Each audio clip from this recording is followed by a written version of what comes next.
या फिर मालिकान या सुपरवाइजर्स की गफलत की वजह से होते हैं, लेकिन यह हादसा वहां के मजदूरों की गफलत की वजह से हुआ है। तो उन्हें चाहिए था ना कि उस गड्ढे को कवर तो करते।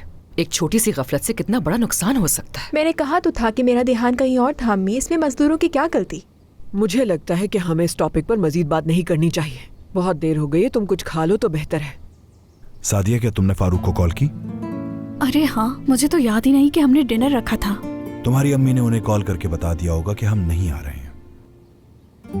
क्या अली को बता दिया आपने? कहीं वो उनके घर ना चला जाए।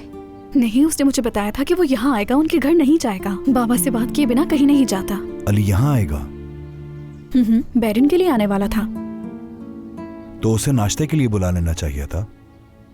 मैंने तो ये सोचा ही नहीं बाबा। नाश्ते के लिए वैसे ही देर हो चुकी थी करीम, अगर अली का वेट करते तो और देर हो जाती। शायद वो रास्ते में ही होगा, थोड़ा इंतजार कर लेते हैं। इतनी देर में मरियम नाश्ते की तैयारी कर लेगी। अम्मी ठीक कह रही हैं, वो 5-10 मिनट में पहुंच जाएगा, ज्यादा देर नहीं होगी।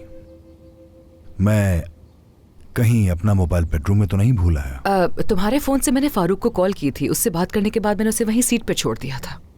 ठीक है। सादिया, मेहमान के आने पर मुंह नहीं बनाते हैं।